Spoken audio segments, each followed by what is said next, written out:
بسم اللہ الرحمن الرحیم الحمد للہ نحمده ونستعینه ونستغفره ونؤمن به ونتوکل علیہ ونعوذ باللہ من شرور انفسنا ومن سیئات اعمالنا من یهده اللہ فلا مضل له ومن یضلل فلا هادی له ونشهد ان لا الہ الا اللہ وحده لا شریک له ونشهد أن سيدنا ومولانا محمد عبده ورسوله صلى الله تعالى عليه وعلى آله وأصحابه وبارك وسلم تسليما كثيرا كثيرا. أما بعد فأعوذ بالله من الشيطان الرجيم. بسم الله الرحمن الرحيم. أم كنتم شهداء إذ حضر يعقوب الموت إذ قال لبنيه ما تعبدون من بعدي قالوا نعبد إلهك وإله آبائك إبراهيم وإسماعيل وإسحاق إلها واحدا ونحن له مسلمون. وقال الله تبارك وتعالى يا أيها الذين آمنوا قوا أنفسكم وأهليكم نارا وقودها الناس والحجارة علیہا ملائکۃ غلاظ شداد لا یعصون اللہ ما امرهم ویفعلون ما یؤمرون. صدق اللہ العلی العظیم. محترم علماء کرام، بزرگان ملت، نوجوان بھائیوں، قابل احترام ماں اور بہنوں اور جملہ حاضرین جلسہ، بہت ہی مسرت کا موقع ہے کہ اتنا بڑا مجمع صرف ایک مسئلے کے اوپر اکٹھا ہے، اور وہ مسئلہ ہے اپنے اور اپنے اہل و عیال، موجودہ اور آنے والی نسلوں کی ایمان کی حفاظت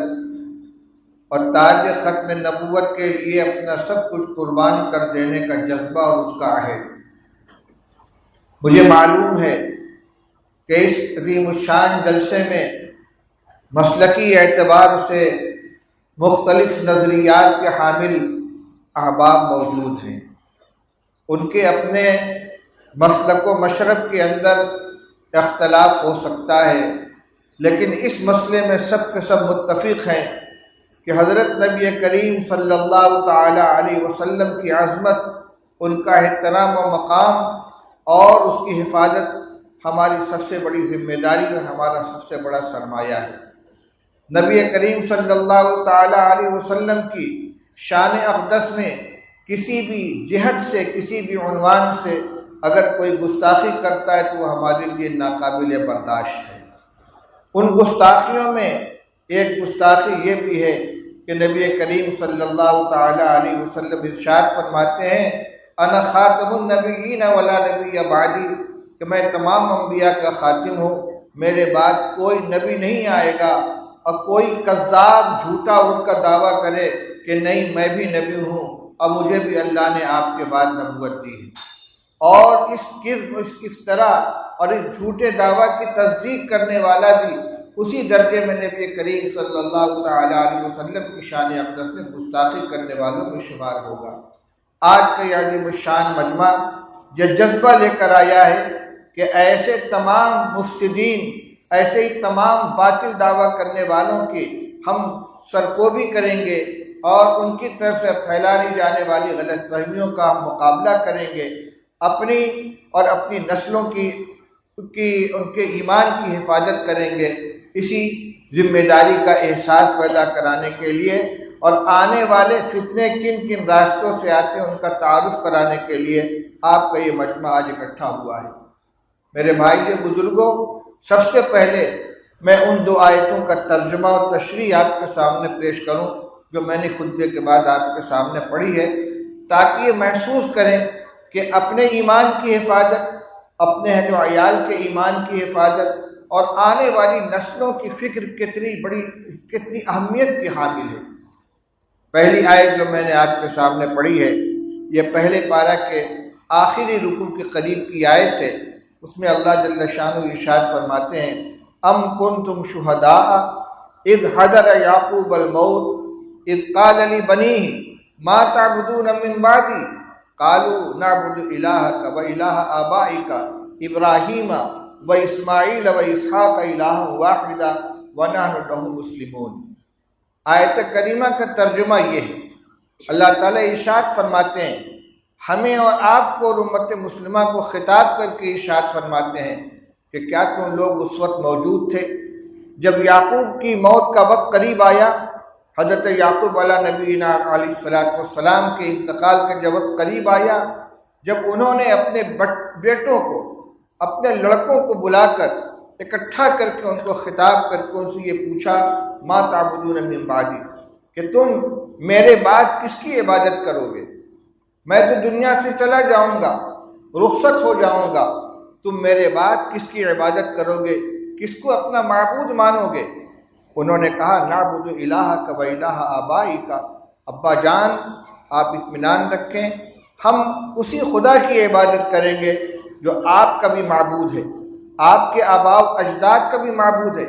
حضرت ابراہیم، حضرت اسماعیل، حضرت اسحاق کا معبود ہے جو اکیلا معبود ہے، وَنَحْنُ لَهُ مُسْلِمُونَ، اور ہم سب مل کر اس کی اطاعت کریں گے۔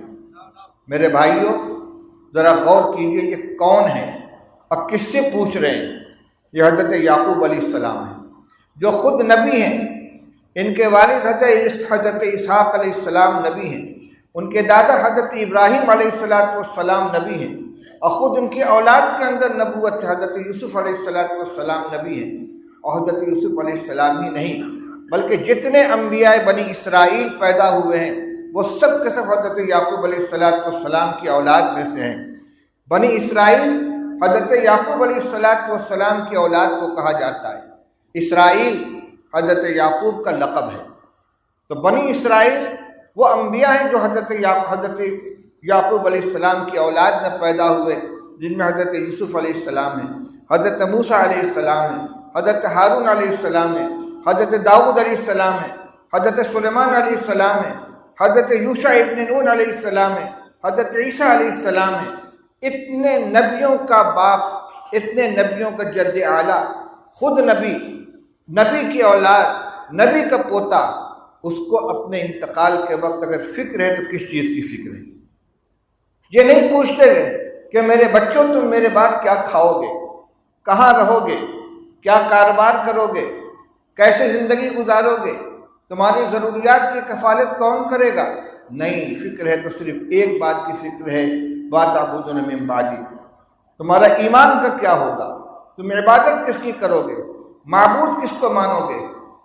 الہ کس کو مانو گے؟ پوری زندگی ان کی تربیت کے اوپر صرف کیے، ان کے ایمان کی حفاظت کیے، قدم قدم پر ان کی رہنمائی کیے، اور یہ ایمان پشتینی چلا آ رہا ہے۔ ملت ابراہیمیہ کے بانی حضرت ابراہیم علیہ السلام کے پوتے ہیں یعقوب علیہ السلام، اپنے بیٹوں کی تربیت فرمائی ہے۔ اس خاندان کے اندر نبوت چلی آ رہی ہے، ایمان چلا آ رہا ہے، لیکن دنیا سے جاتے جاتے ان کو فکر ہے کہ اس بات کی کہ میرے بعد میرے بچوں کے ایمان کا کیا ہوگا۔ ضمانت چاہتے ہیں، اقرار کرنا چاہتے ہیں، اور ان بچوں نے، ان سب نے، جس میں حضرت یوسف علیہ السلام ہیں، حضرت بنیامین ہیں، یہودا ہیں، اور 12 بیٹے ہیں، وہ سب کے سب اطمینان دلاتے ہیں کہ ابا جان آپ اطمینان رکھیں، ہم اسی خدا کی عبادت کریں گے جس کی عبادت آپ کے دادا حضرت ابراہیم کرتے تھے، حضرت اسماعیل کرتے تھے، حضرت اسحاق کرتے تھے، اور آپ کا جو معبود تھا ہم اسی ایک خدا کی عبادت کریں گے۔ میرے بھائیوں، اللہ تعالیٰ نے یہ واقعہ قرآن پاک میں اندر نقل کیا ہے۔ قرآن قصہ کی کتاب نہیں ہے، اس میں ہر واقعہ عبرت اور نصیحت کے لیے بیان کیا جاتا ہے۔ یہ ہمیں اور آپ کو درس دیا جا رہا ہے کہ ہم پوری زندگی اپنی اولاد کے لیے محنتیں کرتے ہیں، ان کی دنیاوی ضرورتوں کی تکمیل کے لیے طرح طرح کے منصوبے بناتے ہیں، اور ایک بوڑھا باپ کہتا ہے کہ بہت اطمینان سے میں دنیا سے جا رہا ہوں، میں نے الحمدللہ اپنے سب بچوں کی شادی کر دی ہے، سب کے لیے الگ الگ مکانات بنا دیے ہیں، سب کے لیے الگ الگ کاروبار کھڑے کر دیے ہیں، سب اپنے پیر پر کھڑے ہو گئے ہیں، کوئی کسی کا محتاج نہیں ہے، میں بالکل مطمئن ہوں۔ میرے بھائیوں، یہ ذمہ داری ہر باپ کی ہوتی ہے، چاہے وہ ایمان والا ہو چاہے غیر ایمان والا ہو۔ بلکہ ایمان والے سے زیادہ غیر ایمان والا اس کی فکر کرتا ہے، کیونکہ ہمارا تو ایمان ہے وما من دابۃ فی الارض الا علی اللہ رزقها، کہ جو بھی جاندار دنیا میں آتا ہے اللہ تعالیٰ کی طرف سے اس کی روزی لکھ دی جاتی ہے، اور اپنی روزی جو مقدر کی لکھی ہوئی ہے وہ حاصل کر کے رہے گا، نہ ایک دانہ اس میں سے کمی ہو سکتی ہے، نہ ایک دانہ اس میں سے زیادتی ہو سکتی ہے۔ اللہ نے رزق کا وعدہ فرما رکھا ہے۔ یہ قرآن پر ایمان رکھنے والا اور اللہ کے فرمان پر ایمان رکھنے والا اس کا عقیدہ رکھتا ہے، اس لیے جتنی محنت کر سکتا ہے کر لیتا ہے، لیکن اس کا ایمان ہے کہ میرا بچہ بھوکا نہیں مرے گا۔ مگر وہ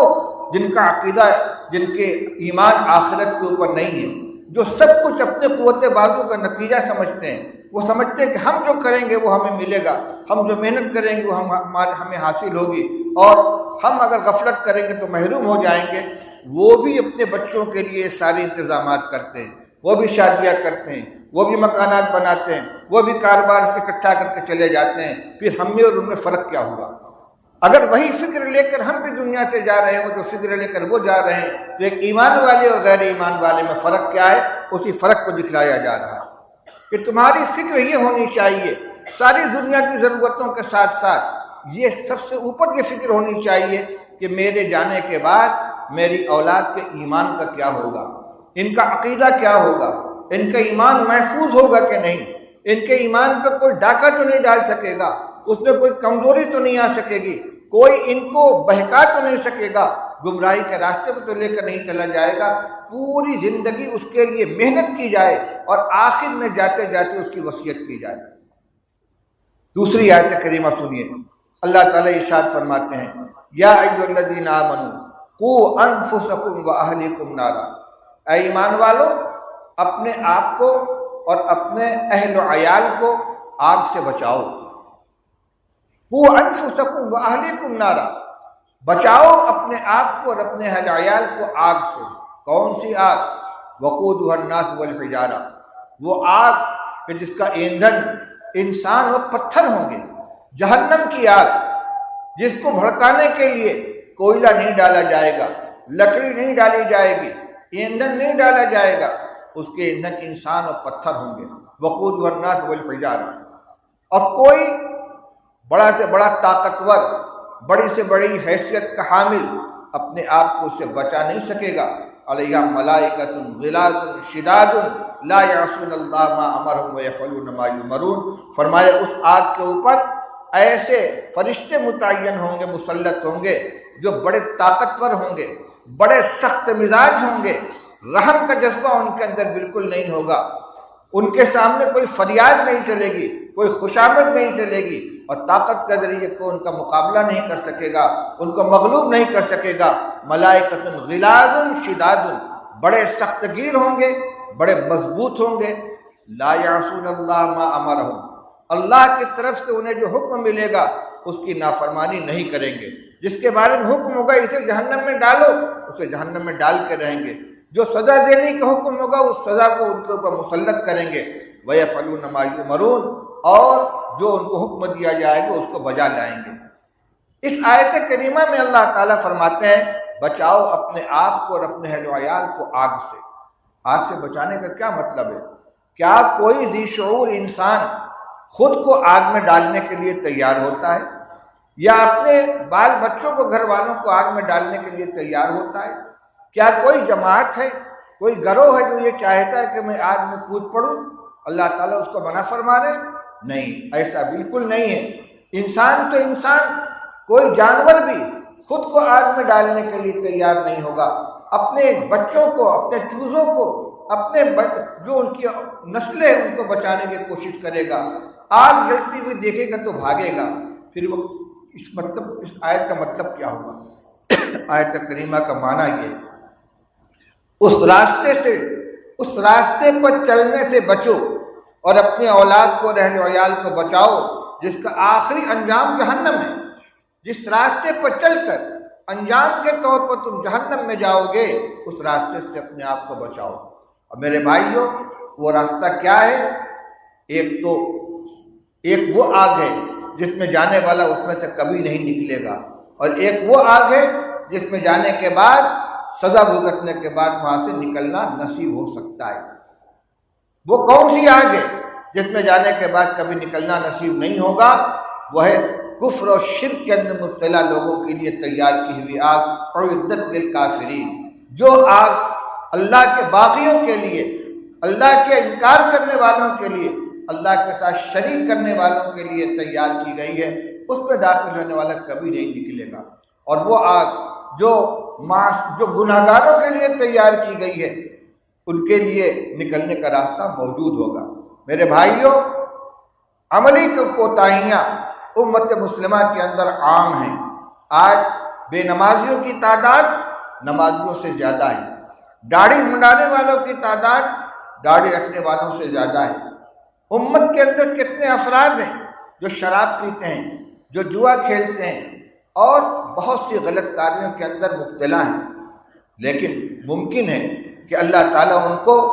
توفیق عطا فرمائے اور وہ مرنے سے پہلے توبہ کر لیں، اپنے اعمال کی اصلاح کر لیں،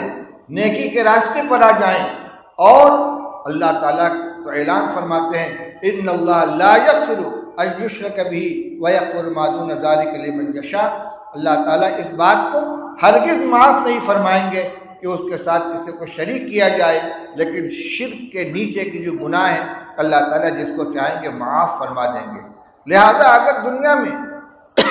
توبہ و استغفار کی توفیق نہیں ہوئی اور آدمی اسی حال میں دنیا سے چلا گیا، تو بھی اللہ تعالیٰ کی رحمت سے امید ہے کہ انشاءاللہ اس کی بخشش ہو جائے گی، اور اگر بخشش نہ بھی ہوئی تو سزا بھگتنے کے بعد وہ جنت میں داخل کر دیا جائے گا۔ لیکن جو دنیا سے اس حال میں چلا گیا کہ وہ ایمان سے خالی ہے، چاہے اس کا نام عبداللہ اور عبد الرحمن ہو، چاہے وہ خاندانی اعتبار سے مسلمانوں کے گھرانے میں پیدا ہوا ہو، لیکن جن عقائد کے اوپر ایمان کی بنیاد ہے اس میں کسی ایک چیز کا بھی اگر منکر ہے تو ایمان سے خالی جا رہا ہے۔ ابھی حضرت مولانا افتخار احمد صاحب آپ کے سامنے بیان فرما رہے تھے، آپ نے غور سے سماعت فرمایا ہوگا، ہم لا الہ الا اللہ محمد رسول اللہ کا کلمہ بھی پڑھ رہے ہوں، رسول اللہ صلی اللہ علیہ وسلم کو نبی بھی مانتے ہوں، قرآن کو اللہ کی کتاب مانتے ہوں، فرشتوں پر بھی ایمان ہو، جنت جہنم پر بھی ایمان ہو، تقدیر پر بھی ایمان ہو، لیکن ایک چیز کے اوپر ایمان نہیں ہے۔ جہاں رسول اللہ صلی اللہ علیہ وسلم کی نبوت پر ایمان لانا ہے، وہیں آپ کے خاتم النبیین ہونے پر بھی ایمان لانا ضروری ہے۔ آپ صرف نبی نہیں ہیں، آپ نبیوں کے سردار ہیں، آپ خاتم النبیین ہیں، آخری نبی ہیں۔ میں جب یہاں داخل ہو رہا تھا، حضرت مولانا عبد الرحیم صاحب کا بیان چل رہا تھا، انہوں نے مثال پیش کی تھی کہ نبی کریم صلی اللہ تعالی علیہ وسلم نے ختم نبوت کے محل کی تشبیہ مثال کے طور پر سمجھائی ہے کہ ایک شخص نے ایک محل بنایا، بہت خوبصورت محل ہے، لوگ آتے ہیں اس کو دیکھتے ہیں، اس کی تعریف کرتے ہیں، بہت خوبصورت محل ہے، لیکن اس میں ایک اینٹ کی جگہ خالی ہے۔ لوگ حیرت کا اظہار کرتے ہیں کہ اتنا خوبصورت محل ہے مگر یہ ایک اینٹ کی جگہ خالی ہے۔ نبی کریم صلی اللہ تعالی علیہ وسلم فرماتے ہیں اس محل کی آخری اینٹ میں ہوں، وہ آخری اینٹ میں ہوں، میری نبوت کے بعد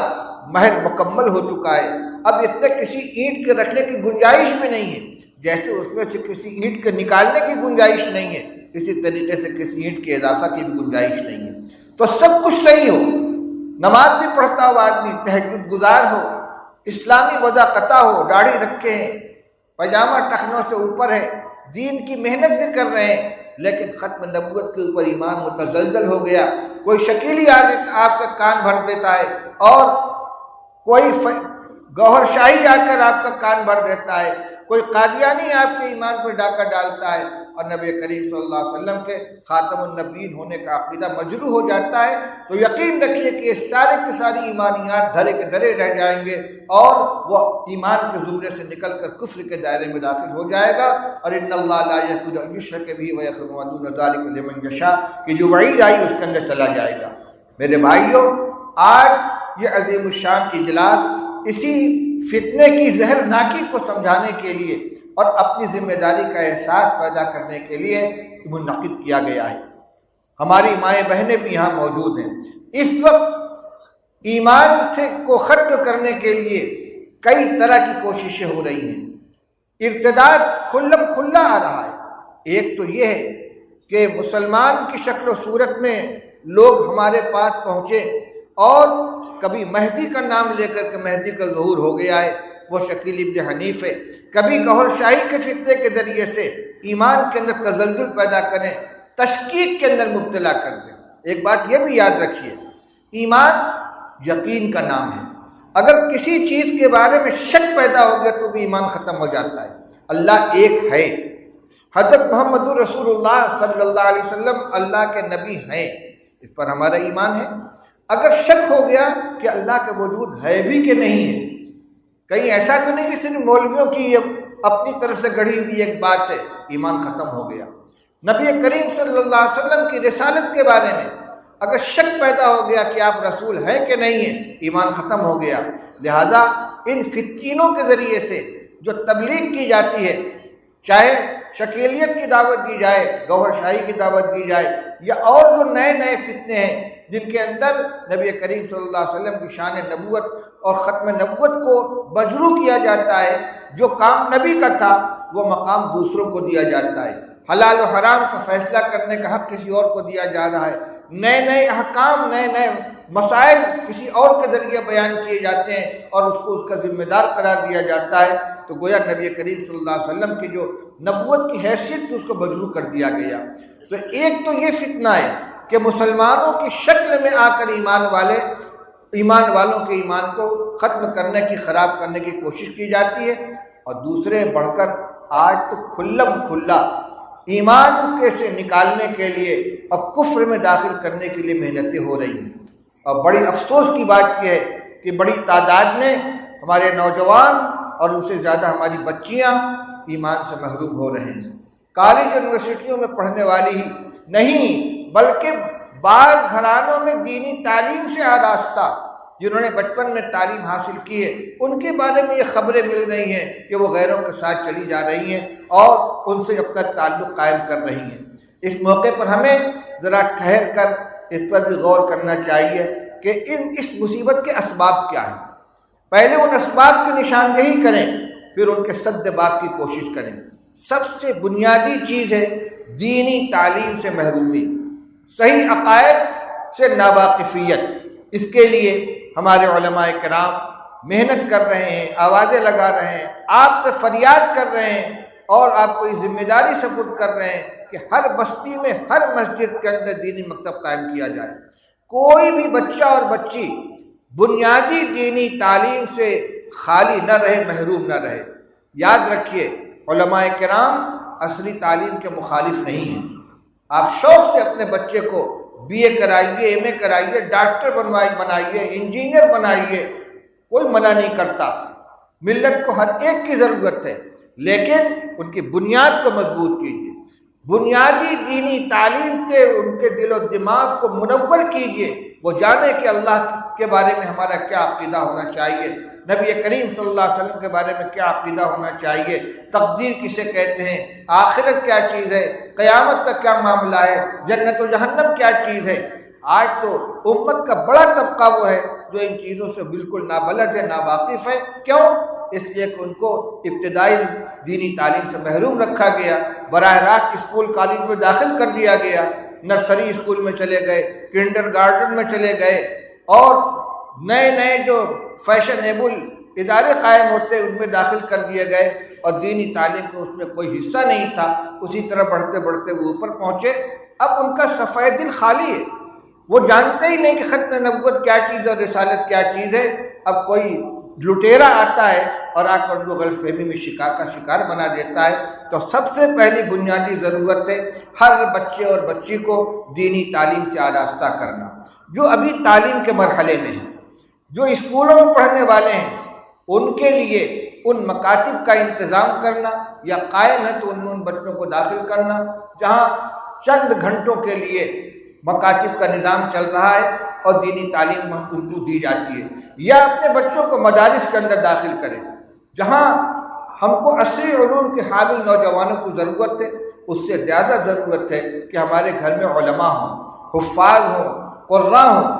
ایک گھر کے اندر اگر ایک صحیح معنی میں عالم موجود ہے، ایک حافظ موجود ہے تو انشاءاللہ اس گھرانے کے ایمان کی حفاظت ہوگی۔ اگر وہ بیدار ہے، حساس ہے، تو اپنے بھی ایمان کی حفاظت کرے گا، اپنے گھر والوں کی ایمان کی بھی حفاظت کرے گا۔ اللہ توفیق عطا فرمائے تو بچوں کو براہ راست مدارس میں داخل کر کے ان کو دینی تعلیم دلائیں، حافظ بنائیں، قاری بنائیں، عالم بنائیں۔ یہ آپ کے لیے صدقہ جاریہ بنیں گے، آپ کے ایمان کی بھی حفاظت کریں گے، آپ کی دینی ضروریات کی تکمیل کریں گے، مسائل بتائیں گے،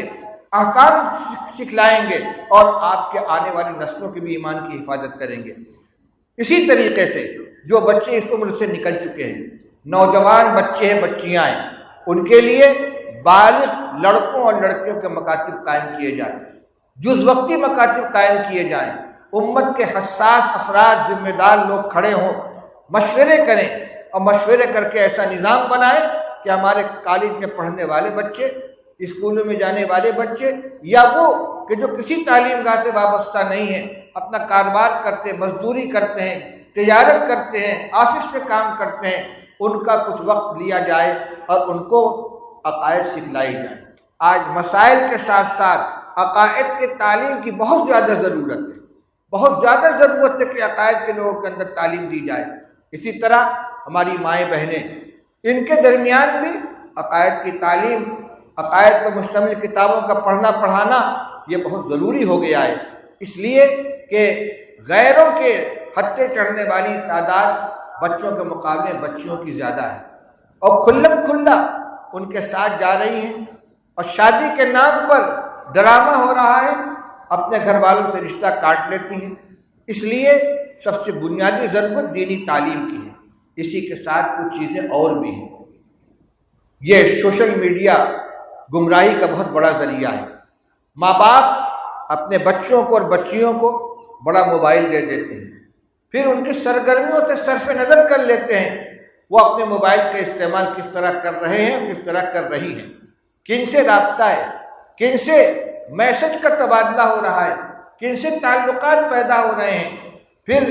یہ پانی جب سر سے اوپر پہنچ جاتا ہے، اس وقت بند قائم کرنے کی کوشش کی جاتی ہے تو مسئلہ ہاتھ سے نکل چکا ہوتا ہے۔ اس لیے سرپرستوں کی ذمہ داری ہے کہ اگر ضرورت ہے، واقعتاً ضرورت محسوس ہوتی ہے، تو بچوں کے ہاتھ میں بڑا موبائل نہ دیں۔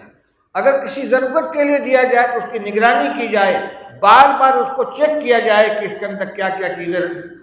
بھری ہوئی ہیں اور ان کا استعمال کس طریقے سے ہو رہا ہے۔ یہ جو تعلقات غلط قسم کے پیدا ہوتے ہیں، اس میں بہت بڑا دخل ان دو چیزوں کو ہے۔ ایک اسکول اور کالج کے اندر مخلوط تعلیم، جہاں اسکول کے درجے سے اوپر پہنچتے ہیں، کالج کی تعلیم شروع ہوتی ہے، تو قانونی اعتبار سے کو ایجوکیشن، مشترکہ تعلیم، وہاں بچوں اور بچیوں کے لیے الگ الگ ششتیں نہیں ہوتی، بلکہ اس کو روشن ضمیری سمجھا جاتا ہے، روشن دماغی سمجھا جاتا ہے کہ نشستیں اس طریقے سے بنائی جائیں کہ ہر لڑکی کے چاروں طرف لڑکے ہوں اور ہر لڑکے کے چاروں طرف لڑکیاں ہوں۔ اس اعتبار سے نشستیں بنائی جاتی ہیں اسکولوں کالجوں کے اندر۔ اور اب تو جنسی تعلیم دی جا رہی ہے، ہیجان پیدا کرنے والی چیزیں تعلیم کے اندر شامل کی جا رہی ہیں۔ میرے بھائیوں، یہ ایک تو اسکول کا ماحول اور دوسری یہ سوشل میڈیا، یہ دونوں چیزیں ہمارے بچوں اور بچیوں کے ایمان کو لوٹنے کے لیے محرک کا کام دیتے ہیں۔ اس لیے اگر آپ کسی اسکول میں بچی کو داخل کر رہے ہیں تو ماں باپ کی، والد کی خاص طور سے گھر کے سرپرست کی ذمہ داری ہے کہ اس کو بلانے کی، پہنچانے کی ذمہ داری اپنے پاس رکھیں، اس کو آزاد ہرگز نہ چھوڑیں، کن لوگوں سے اس کے تعلقات ہیں، کن سے ملنا جلنا، اس پر نظر رکھیں، اور اسی طریقے سے یہ موبائل کا استعمال کرنے کے اوپر پابندی لگائی جائے۔ میرے بھائیوں بزرگوں، اور بھی جو ذرائع ہو سکتے ہیں، موبائل پہ یہ جتنے نام لیے جا رہے ہیں، انجینئر مرزا ہے، غامدی ہے، اور اسی طریقے سے یہ اور دوسری بہت سی تنظیمیں ہیں، ان کی طرف سے موبائل کے اوپر لمبے لمبے بیانات آتے ہیں۔ ایک بات نکل گئی ذہن سے، مولانا قادری صاحب نے جن کو اس کا تذکرہ کیا تھا، ایکس مسلم کے نام سے ایک چینل چل رہا ہے، وہ بدبخت جو ایمان سے محروم ہو چکے ہیں، کفر اختیار کر لیا ہے، اپنے لیے جہنم کا راستہ چن لیا ہے، آج ان کو استعمال کیا جا رہا ہے، ان کو ویڈیو کی شکل میں سامنے لا کر ان سے بیانات دیے جاتے ہیں کہ آپ نے اسلام کیوں چھوڑا، آپ نے اسلام کیوں چھوڑا، گھر واپسی آپ نے کیوں کی، اور وہ اپنی بکواس اس کے اندر بیان کرتے ہیں۔ ہمارے نوجوان جو ہر کچی پکی چیز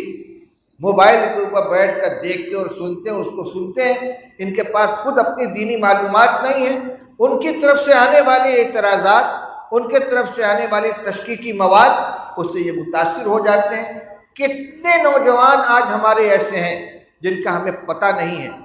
جن کے بارے میں ہمیں کوئی معلومات نہیں ہے، ہم سمجھتے ہیں کہ پکے مسلمان ہیں، ایمان والے ہیں، ایمان والوں کی اولاد ہیں، وہ جمعہ کی نماز میں بھی جاتے ہیں، عیدین میں بھی شریک ہوتے ہیں، رمضان میں بھی نماز پڑھ لیتے ہیں، روزہ بھی رکھ لیتے ہیں، لیکن اگر ان کے عقیدے کی خبر لی جائے، معلومات کی جائے، تو معلوم ہوگا کہ وہ تشکیک کا شکار ہے۔ تشکیک ایمان کو متزلزل کر دیتی ہے۔ اپنے عقیدے کے بارے میں، ایمانیات کے بارے میں شک و شبہ کا شکار ہو جانا، یہ ایمان کے جڑ کو کھوکھلا کر دیتا ہے، اور پھر اس کو گرانے میں اور ہٹانے میں بہت معمولی محنت کرنی پڑتی ہے۔ میرے بھائیو بزرگوں، آج کے اس بزم کے اندر یہ احساس دلانا مقصود ہے کہ ہم آنکھ کھولیں، اپنے خواب غفلت سے بیدار ہوں، اپنی ذمہ داری کو محسوس کریں، دینی تعلیم سے اپنے بچوں اور بچیوں کو آراستہ کریں، جو لوگ باحیثیت ہیں وہ مکاتب قائم کریں۔ آج علماء کرام کی مجلس میں تقریباً 3000 مکاتب کا اعلان کیا گیا ہے، لیکن اس امت مسلمہ اور پورے علاقے کے لیے اس کی تعداد اونٹ کے منہ میں زیرہ سے زیادہ کچھ نہیں ہے۔ یہ بہت معمولی تعداد ہے۔ ہر بستی میں اور ہر بستی کی ہر مسجد کے اندر مکتب ہونا چاہیے، اور کوئی بچہ اور بچی ایسی نہ ہو کہ جس کو بنیادی دینی تعلیم سے محروم رکھا جائے۔ تعلیم الاسلام مفتی کفایت اللہ صاحب کا رسالہ ہے، اور اب تو باقاعدہ دینیات کا اور جمعیت علماء کی طرف سے جو دینی تعلیمی بورڈ ہے اس کا پورا نصاب تیار ہو چکا ہے۔ اس میں عقائد کو بھی رکھا گیا ہے، مسائل کو بھی رکھا گیا ہے، نماز کا طریقہ، اذان کا طریقہ، وضو کا طریقہ، یہ ساری بنیادی دینی ضرورتوں کو اس کے اندر شامل کیا گیا ہے۔ آپ چاہے جمعیت علماء کے نظام سے وابستہ ہو جائیں، چاہے ادارے دینیات کے اس سے نظام سے وابستہ ہو جائیں، اور یہی دو نہیں بلکہ اپنے علاقے کے اندر اگر کوئی تنظیم ہے جو مکاتب چلاتی ہے اس سے جڑ جائیں، یا خود اگر آپ باشعور ہیں، تعلیم کا تجربہ رکھتے ہیں، تو اپنے تجربے سے آپ نظام ایک بنائیں، لیکن مکتب چلنا چاہیے۔ اور اس کے لیے کبھی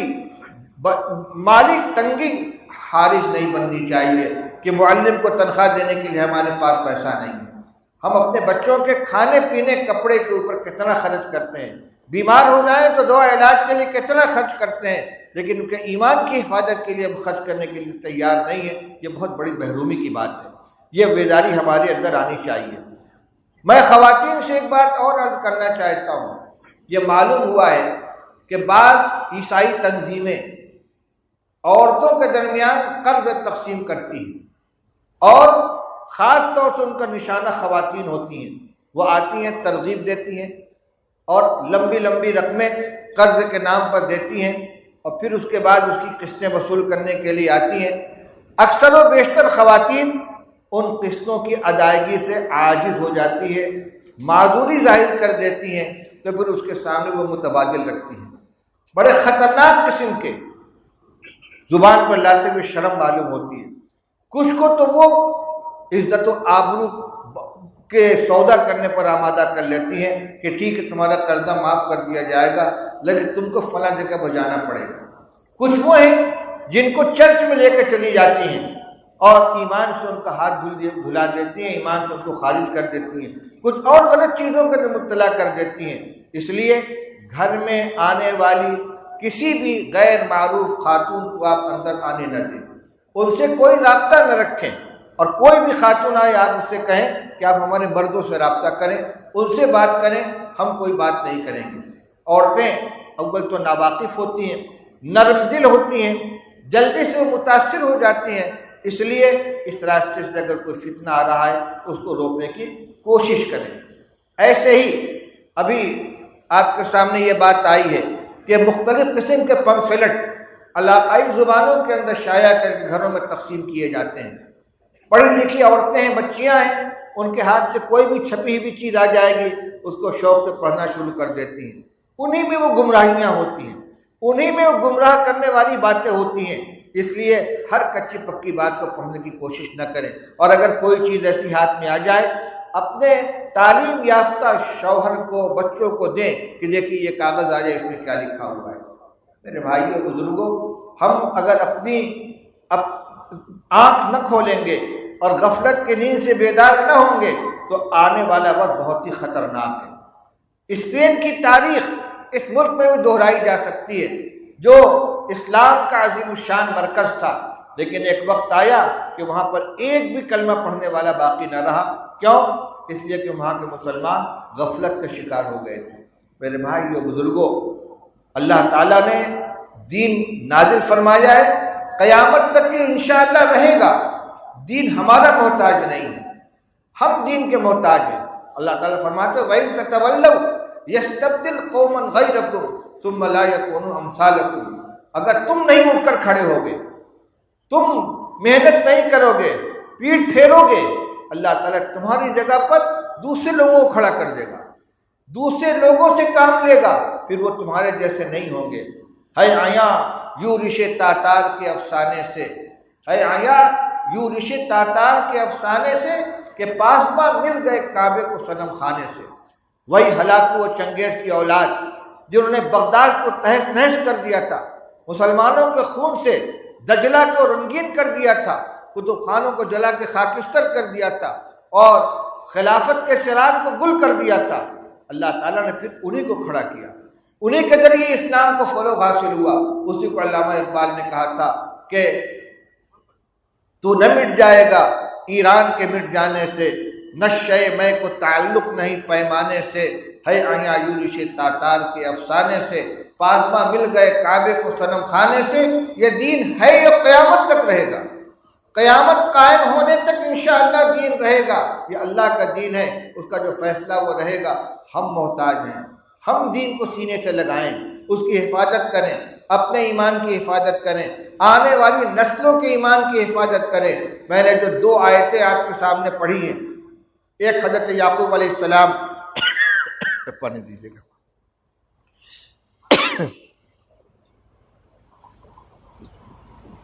حضرت یعقوب علیہ السلام کا اپنی اولاد سے انتقال سے پہلے یہ پوچھنا کہ تم میرے بعد کس کی عبادت کرو گے، یہ احساس ہم سب کو ہونا چاہیے۔ جانے سے پہلے، دنیا سے رخصت ہونے سے پہلے، آنکھ بند ہونے سے پہلے اپنی ساری توانائی صرف کر کے اس بات کا اطمینان کر لیں کہ انشاءاللہ ہمارے گھر میں ہماری اولاد کا، ہماری ذریت کا دین محفوظ رہے گا، ان کو کوئی متزلزل نہیں کر سکے گا، ان کے ایمان کو کوئی ڈاکہ نہیں ڈال سکے گا۔ اسی طرح دوسری آیت کریمہ میں اللہ تعالیٰ نے جو ذمہ داری عطا فرمائی ہے کہ اے لوگ، اے ایمان والو، اپنے آپ کو اور اپنے اہل و عیال کو اس راستے سے بچاؤ کہ جس کے ایندھن آدمی و پتھر ہیں، اس راستے پر ہرگز نہ چلیں۔ یہ غفلت کا راستہ وہی راستہ ہے۔ علامہ شیخ سعدی رحمۃ اللہ علیہ فرماتے ہیں ترسم نہ رسی بکعبہ اے عرابی کی رہ کے میں روی بترکستان نست۔ فرماتے ہیں او گاؤں والے، مجھے ڈر ہے کہ تو کعبہ تک نہیں پہنچ سکے گا، کیونکہ تو جس راستے پہ چل رہا ہے یہ راستہ تو ترکستان کو جاتا ہے۔ ترکستان کے راستے پر چلنے والا یہ سمجھے کہ ہم کعبہ پہنچیں گے، کیسے ہو سکتا ہے؟ اگر کعبہ پہنچنا ہے تو کعبہ کے راستے پہ قدم بڑھانا ہوگا، صحیح رخ کا تعین کرنا ہوگا، صحیح طریقے پہ چلنا ہوگا۔ اگر آنکھ بند کر کے چلیں گے، غفلت کے راستے اختیار کریں گے، دائیں بائیں کٹ جائیں گے تو منزل تک نہیں پہنچیں گے۔ یہی معنی ہے قوا انفسکم واہلیکم نارا کا۔ اپنے مستقبل کا جو سفر کر رہے ہو، تمہاری اولاد کس راستے پہ جا رہی ہے، تمہاری نسل جس راستے پر چل رہی ہے، غور کرو، سوچو اس کی آخری منزل کیا ہے، کہاں پہنچیں گے؟ یہ جنت کے راستے پر چل رہے ہیں یا جہنم کے راستے پر چل رہے ہیں، یہ تمہاری ذمہ داری ہے۔ اس لیے میرے بھائیوں، جو باتیں علماء کرام کی زبانی آپ حضرات کے سامنے آئی ہیں ان کو آپ سمجھیں، اور خاص طور سے عقیدہ ختم نبوت کی حفاظت کے لیے اپنے آپ کو تیار کریں۔ حضرت نبی کریم صلی اللہ علیہ وسلم کے بارے میں اتنا ایمان لانا کافی نہیں ہے کہ آپ اللہ کے نبی ہیں، بلکہ ضروری ہے کہ آپ اللہ کے آخری نبی ہیں۔ آپ کے بعد کوئی نبی نہیں آئے گا، نہ حقیقی نبی آئے گا، نہ ذلی نبی آئے گا، نہ بروزی نبی آئے گا، کسی بھی عنوان سے کسی نبوت کا راستہ بالکل بند ہو چکا ہے۔ جیسا کہ آپ کو سنایا گیا کہ قصر نبوت کی آخری اینٹ نبی کریم صلی اللہ علیہ وسلم ہے، اب اس میں ایک رخنا کی جگہ بھی خالی نہیں ہے کہ اس میں کسی کو داخل کرنے کی کوشش کی جائے۔ اس لیے بھائی یہ فوٹو چھوڑیے، فوٹو کون لے رہا ہے؟ میرے بھائیوں بزرگوں، عقیدہ ختم نبوت کی اہمیت کو سمجھیے، اور اس کے لیے جو کوششیں ہو رہی ہیں ان کے اندر آپ علماء کرام کا ساتھ دیجیے، خود آگے بڑھ کر اپنی قربانی پیش کیجیے، اپنے علاقے کے علماء کرام سے ملاقات کیجیے کہ حضرت ہمارے لائق جو خدمت ہو ہمیں سپرد کیجیے۔ جہاں ضرورت ہو مالی قربانی کی آپ پیسے سے تعاون کریں، جہاں ضرورت ہو اپنے اوقات کی قربانی کی اپنا وقت دیں، جہاں ضرورت ہو آپ کی صلاحیتوں کے استعمال کرنے کی اپنی صلاحیت استعمال کریں، جہاں ضرورت ہو آپ کی وجاہت اور سماج میں آپ کی جو حیثیت ہے اس کے استعمال کی اس کو بھی استعمال کریں۔ یہ معلوم کر کے بڑی خوشی ہوئی کہ ہمارے اس ریاست کے مسلمان وزیر نے آج کے اس اجلاس کے اندر اجلاس کو کامیاب بنانے کے لیے اپنے اثر و رسوخ کا استعمال کر کے سرکاری مشنری کو متوجہ کیا کہ آنے والے علماء کرام کے راستوں میں کوئی رکاوٹ نہیں ہونی چاہیے، اس پروگرام میں کوئی رخنا نہیں پڑنا چاہیے، ہر کام سلیقے سے ہونا چاہیے۔ اس سے معلوم میں کہنا یہ چاہتا ہوں کہ جس کو اللہ تعالیٰ نے جو چیز دی ہے اس کو خرچ کرے، جو چیز دی ہے اس کو خرچ کرے، جس کے پاس پیسہ ہے پیسہ خرچ کرے، جس کے پاس وقت ہے وقت خرچ کرے، جس کے پاس قلم ہے قلم استعمال کرے، جس کے پاس زبان ہے زبان استعمال کرے۔ ائمہ مساجد کے اندر مصلیوں کے درمیان اس مسئلے کو بتائیں اور جو فتنے آ رہے ہیں ان سے آگاہ کریں۔ اور اسی کے ساتھ ساتھ میں نوجوانوں سے درخواست کرنا چاہتا ہوں کہ اگر کسی کے پاس کوئی آدمی آ کر اس طرح کی باتیں کرے، کسی مہدی کے ظہور کا تذکرہ کرے، حضرت عیسیٰ علیہ السلام کے نزول کا تذکرہ کرے، چاہے کتنے خوبصورت انداز میں ہو، فوراً اپنے مسجد کے امام صاحب کو مطلع کیجیے، اپنے محلے کے عالم کو بتائیے کہ فلاں نوجوان میرے پاس اس طرح کی باتیں کر رہا تھا، تاکہ آپ تو اس سے محفوظ رہ سکیں اور پھر اس کے اوپر قدغن لگا کر اس کی گمراہی پھیلانے کے سلسلے کو موقوف کیا جا سکے۔ میں سمجھتا ہوں کہ آج کی اس مجلس میں مجھ سے پہلے جن علماء کرام نے جس انداز سے آپ کو متوجہ کیا ہے، آپ اس ذمہ داری کو محسوس کریں گے۔ 2 عہد آپ سے لینا ہے، بلکہ 3 عہد لینا ہے۔ نمبر 1، ہر آدمی اپنے گھر کے بچوں اور بچیوں کو دینی تعلیم دلائے گا، عہد کرتے ہیں اس کا، کوئی بچہ کوئی بچی دینی تعلیم سے محروم نہیں رہے گی۔ نمبر 2، مکاتب کے قیام کے لیے ہر آدمی کوشش کرے، جہاں جہاں مکاتب قائم ہیں ان کو تقویت پہنچانے کی کوشش کریں، اور جہاں مکاتب قائم نہیں وہاں نئے مکاتب قائم کرنے کی کوشش کریں۔ اور تیسری چیز، اپنے بچوں اور بچیوں کی نگرانی کریں، ان کے اگر وہ تعلیم گاہ کے اندر جاتے ہیں اس کی نگرانی کریں، ان کے موبائل کو چیک کریں، ان کے تعلقات کو دیکھیں۔ ہمارے نوجوان بچے گھروں سے نکل کر کوئی رات کو 12 بجے آ رہا ہے، کوئی 11 بجے آ رہا ہے، تفریح کے اندر مشغول ہے۔ ہم سوچتے ہیں بچہ بڑا ہو گیا، اپنا بھلا برا خوب سمجھتا ہے، لیکن یہ بات اچھی نہیں ہے کہ ان کو آزاد چھوڑ دیا جائے، کیونکہ شیطان ان کے پیچھے لگا ہوا ہے، گمراہ کرنے کی کوشش کرتا ہے۔ تو اپنی نسلوں کی ایمان کی حفاظت کے لیے ان کی نگرانی بھی کریں، اور آج جو جو پیغام آپ کے سامنے آیا ہے اس کو لوگوں تک عام کریں، اس کو پہنچائیں۔ مواعظ ختم نبوت کے نام سے جو کتاب شائع کی گئی ہے، اس میں بھی وہ بیانات ہیں جن میں قادیانیت، شکیلیت اور دوسرے عنوان سے جو ختم نبوت کے اوپر حملے کیے گئے ان کی خطرناکی کو بتلایا گیا ہے۔ اس کے علاوہ تحفظ ایمان کے لیے جن باتوں کی ضرورت ان کو ہی بتلایا گیا ہے۔ یہ کتاب زیادہ سے زیادہ گھروں کے اندر پہنچنی چاہیے، اور گھروں میں خواتین کے درمیان ان کو پڑھ کر سنایا جائے، ان کو واقف کرایا جائے، تاکہ اگر کوئی خاتون خدا نخواستہ گھر میں آ کر ان کے ایمان کو متزلزل کرنے کی کوشش کرے تو ان کے پاس معلومات ہوں، وہ اس کا جواب دے سکے۔ بس ان کلمات کے ساتھ میں اپنی گفتگو ختم کرنا چاہتا ہوں، اجازت چاہتا ہوں۔ اللہ تعالیٰ آپ حضرات کے جمع ہونے کو قبول فرمائے۔ یہ جوش و جذبہ اور یہ اظہار عقیدت و محبت جو اس وقت ہمارے سامنے آ رہا ہے یہ وقتی نہیں ہونا چاہیے، ایک سب کا استعمال اس مقصد کی تکمیل کے لیے ہونا چاہیے جس کے لیے آج کا جلسہ منعقد کیا گیا۔